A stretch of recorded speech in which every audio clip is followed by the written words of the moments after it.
Je souhaite la bienvenue dans ce nouvel épisode de Bivouac 2.0, un épisode un petit peu orageux aujourd'hui. Je me trouve au-dessus de Tourette-sur-Loup, sur la côte d'Azur. Et le temps est en train de se couvrir, le vent se lève, donc je pense que je n'ai pas énormément de temps pour tourner cette vidéo, donc on va essayer de faire vite. Alors petite parenthèse, avant de démarrer cette vidéo, c'est certainement la dernière que je vais tourner avant d'atteindre la barre symbolique des 1000 abonnés, puisque aujourd'hui, la dernière fois que j'ai regardé, on était à 985 abonnés. Donc déjà, je voulais vous dire un grand merci à tous ceux qui me suivent depuis le début, qui me laissent régulièrement des pouces, qui me laissent régulièrement des commentaires, parce que c'est grâce à vous que je sais que mon contenu peut intéresser les gens, c'est grâce à vous que je trouve la motivation pour continuer à faire des vidéos, et plus vous serez nombreux justement à faire des retours, plus vous serez nombreux à faire grossir cette petite famille qui est en train de naître, et bien plus ça va me motiver justement à aller plus loin, à vous offrir davantage d'astuces, de conseils.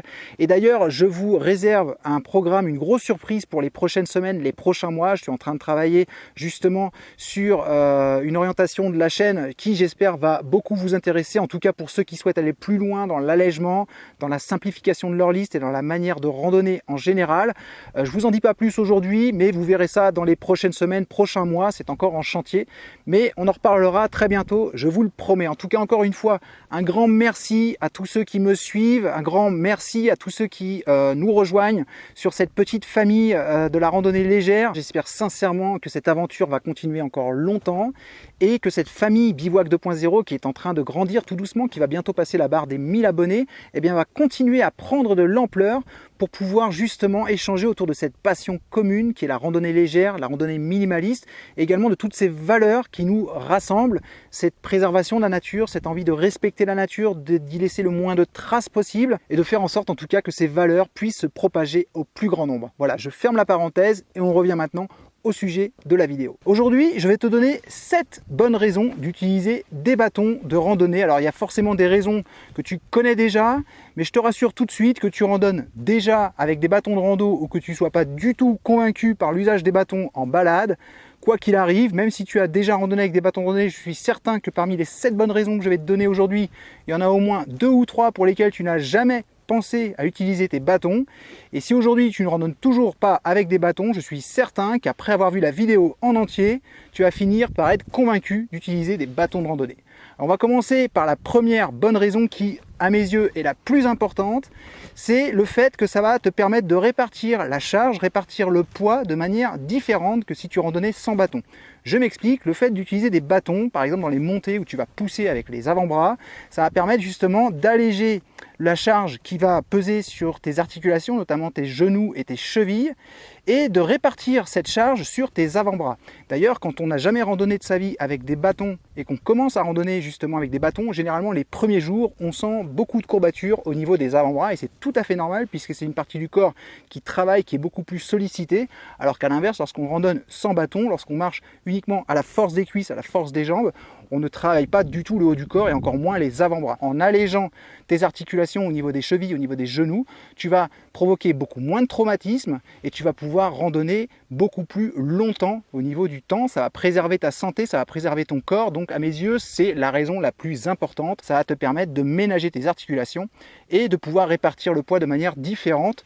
Tout ça pour randonner dans les meilleures conditions possibles. Ça, c'était la première bonne raison. La deuxième bonne raison pour randonner avec des bâtons, c'est que ça va te permettre tout simplement d'avoir le bon équilibre.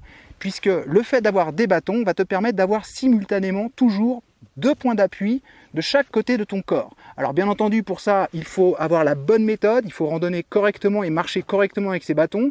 Et pour marcher correctement, il faut tout simplement avoir une désynchronisation entre le mouvement du bras et le mouvement des jambes. Qu'est-ce que ça veut dire? Ça veut dire tout simplement qu'il faut toujours avoir un point d'appui à gauche et un autre point d'appui à droite. Si par exemple tu as le pied droit qui est posé par terre, il faut que ce soit le bâton de ta main gauche qui soit planté dans le sol et inversement. Et de cette manière, tu vas toujours avoir un point d'équilibre, 2 points d'équilibre de chaque côté de ton corps, ce qui va permettre justement de garantir une meilleure sécurité pendant tes randonnées. Ça va éviter les chutes et éviter justement les blessures. Et puis ça va te permettre justement de marcher beaucoup plus sereinement sur les différents types de terrains, sur les différents types de dénivelés. Quand tu vas marcher sur des sentiers accidentés avec des cailloux, ça va permettre également de limiter le risque d'entorse, de foulure, puisque tu vas toujours avoir un bon équilibre en fonction du dénivelé. Donc ça, c'est le deuxième point qui, à mes yeux, est le plus important. avoir le bon équilibre. Les bâtons, ça aide énormément à ça. Le troisième point, la troisième bonne raison pour utiliser des bâtons de randonnée, c'est tout simplement le rythme. Ah oui, parce que le rythme en rando, c'est hyper important. Il faut arriver à trouver ton rythme de marche. Ça, c'est quelque chose de primordial. Et quand tu as trouvé ton rythme de marche, il faut essayer de le garder. Alors bien entendu, en fonction du relief, en fonction du dénivelé, on ne va pas avoir le même rythme quand on marche sur du plat ou en descente ou en montée. Ça, c'est tout à fait normal. Mais lorsqu'on a le rythme régulier en fonction du relief, en fonction du dénivelé, il faut, dans la mesure du possible, essayer de le garder. C'est de cette manière qu'on se fatiguera le moins possible et qu'on pourra randonner le plus longtemps possible de manière sereine. Et pour avoir le rythme de marche, les bâtons, ça va énormément aider, puisqu'on va avoir à la fois les bras, mais les jambes qui vont marcher en cadence. Donc le fait d'utiliser des bâtons de randonnée, ça va énormément t'aider à trouver ton rythme de marche surtout, et à pouvoir randonner de manière régulière, sans te fatiguer, sans t'essouffler. La quatrième bonne raison pour utiliser des bâtons en randonnée, ça va être tout simplement, et là on est dans le cœur de la philosophie de la chaîne, de pouvoir aider à s'alléger et à simplifier sa liste tout simplement. Oui, parce que le bâton, c'est un objet multifonction par excellence. Ça ne sert pas uniquement que pendant la marche, mais ça va par exemple pouvoir t'aider à monter ton abri. Si tu as juste une toile, tu peux te passer d'arceau et utiliser tes bâtons de randonnée pour donner une structure à ton abri et monter ton abri avec tes bâtons. Ça va simplement permettre d'éviter d'avoir des objets qui ne servent à rien la journée dans ton sac, comme les arceaux d'une tente par exemple. Ça peut également t'aider par exemple, comme moi je fais régulièrement, à éviter d'emporter un gros trépied photo-vidéo lorsque je tourne des vidéos en pleine nature. C'est-à-dire j'utilise un tout petit trépied comme sur lequel la caméra est actuellement en train de filmer, et ce petit trépied type gorilla qui se plie dans tous les sens, je vais le fixer sur la poignée d'un de mes bâtons et je vais pouvoir comme ça, de cette manière, filmer à une hauteur que je n'aurais pas pu avec le petit trépied uniquement. Et si je veux encore plus de stabilité, je peux très bien imaginer placer des haubans au niveau du bâton avec 3 sardines pour le stabiliser davantage lorsque celui-ci est planté dans la terre. Donc c'est un objet multifonction, ça sert à plein de choses et notamment pas uniquement à marcher, mais à monter ton abri et à faire d'autres choses pendant ta randonnée. La cinquième bonne raison, ça va être tout simplement, et là on y pense moins, une manière déjà de randonner avec plus de confort et de préserver également son matériel. Qu'est-ce que j'entends par là ? Plus de confort, si par exemple tu aimes partir à la fraîche le matin comme moi au lever du jour, tu as dû certainement remarquer que souvent sur les sentiers, et encore plus au printemps ou en été, il y a énormément de toiles d'araignée. Et il n'y a rien de plus désagréable, en tout cas moi en ce qui me concerne, je trouve qu'il n'y a rien de plus désagréable que de se prendre des fils de toiles d'araignée continuellement dans le visage lorsqu'on randonne. Et les bâtons, ça va justement aider à faire le ménage sur le sentier. C'est-à-dire qu'on va passer les bâtons devant soi lorsqu'il y a énormément de toiles d'araignée tendues le long du sentier, et ça va permettre justement de retirer les fils des toiles d'araignée avant de passer, donc ça va augmenter notre confort de marche tout simplement. Et puis de préserver notre matériel, pour la même raison que pour les toiles d'araignée, ça va permettre d'éviter justement d'abîmer son matériel avec la végétation qu'on pourrait trouver sur le sentier qui pourrait venir abîmer notre sac à dos, nos vêtements, comme par exemple des ronciers, des épineux. Les bâtons vont permettre justement de faire office de machette quelque part et d'éviter d'avoir tous ces épineux qui vont venir abîmer notre matériel. Il n'y a rien de plus énervant lorsqu'on a par exemple un haut en mérinos qui coûte quand même un certain prix, de venir les rafler dans des ronciers et de se retrouver après avec des trous ou des fils arrachés, tout simplement parce qu'on n'a pas pu justement retirer la branche à temps. Donc les bâtons, ça sert également à ça, ça va servir à préserver son matériel, ses habits, sa veste imper-respi, parce que quand on fait des accros dans sa veste imper-respi, c'est aussi problématique, elle est plus imperméable après, et puis ça va également protéger son sac à dos, enfin toutes ces affaires.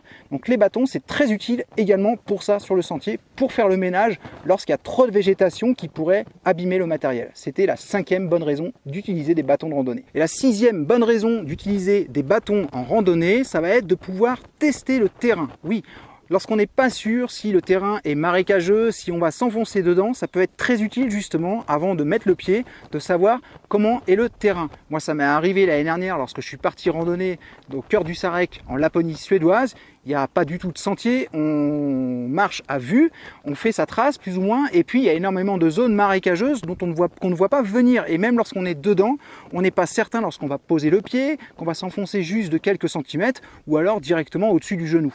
Et le fait d'avoir des bâtons, ça va faire office de sonde, et ça va permettre justement de sonder le terrain devant soi avant de pouvoir mettre le pied et d'être certain qu'on ne va pas s'enfoncer jusqu'à la taille dans la boue ou dans l'eau et se retrouver complètement trompé. Donc c'est vraiment très pratique de pouvoir sonder le terrain lorsqu'on est dans un environnement qui est très marécageux, qui est très spongieux. Et enfin, la dernière et septième bonne raison d'utiliser des bâtons en randonnée, ça va être tout simplement d'avoir une barrière de protection contre une attaque. Par exemple, des chiens errants. Alors, je ne parle pas bien entendu des chiens de berger, des chiens de troupeau, puisque généralement, ces chiens-là, si on fait un minimum attention et si on a le bon comportement, ils nous laissent toujours tranquilles, même s'ils sont toujours impressionnants. Et d'ailleurs, je conseille toujours et vivement de ranger ses bâtons à l'approche d'un troupeau, d'éviter bien entendu, dans la mesure du possible, de s'approcher du troupeau, de le contourner et de parler tranquillement, de ne pas faire de gestes brusques avec les chiens, avec les patous par exemple, puisque c'est comme ça qu'ils vont sentir qu'on n'est pas un danger et qu'ils vont nous laisser tranquilles.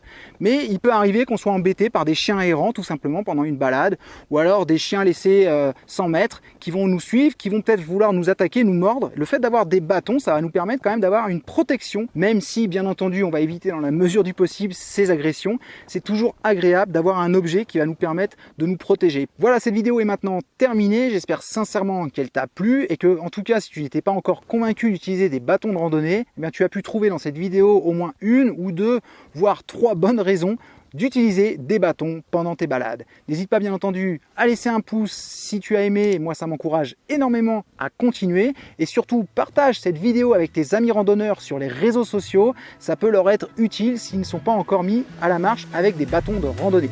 Nous on se retrouve bien entendu très rapidement pour une prochaine vidéo. En attendant, comme d'habitude, prends soin de toi. Ciao.